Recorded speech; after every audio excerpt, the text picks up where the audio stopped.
Forget pork belly. Today we're taking a full rack of St. Louis cut spare ribs and running them through a bacon cure, putting them to the ultimate test. Low and slow on the smoker, or fried crispy on the Blackstone.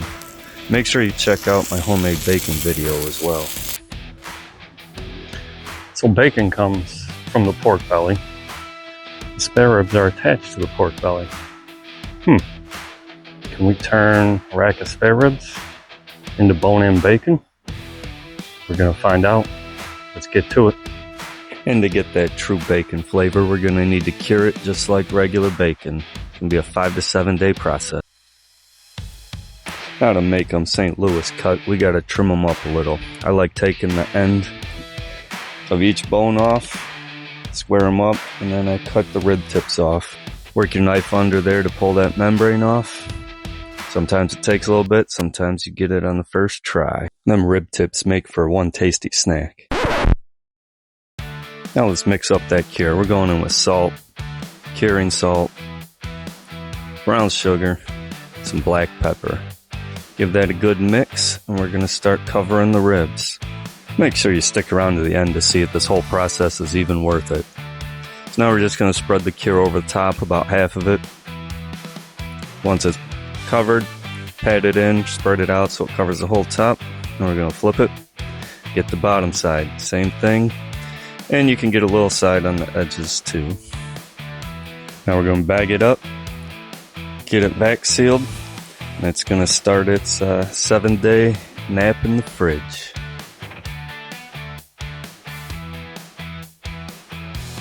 And every day I'm going to take it out, I'm going to flip it over just to make sure that cure is getting every little bit of that rib.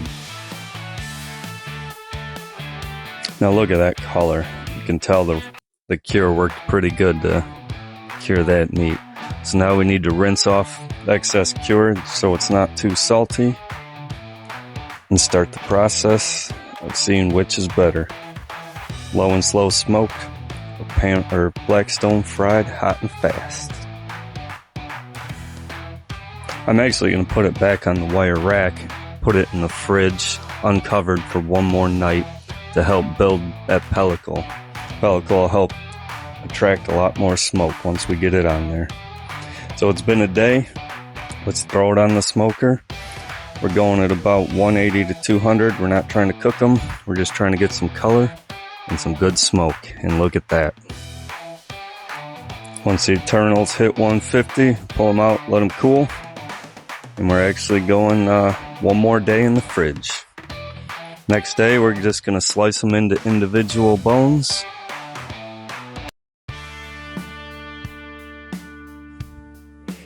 Once you got them all sliced up into individual bones, look at that nice pink color. I mean, it looks like bacon. So for the ones that are going on the smoker, I'm just seasoning them up with some brown sugar and black pepper.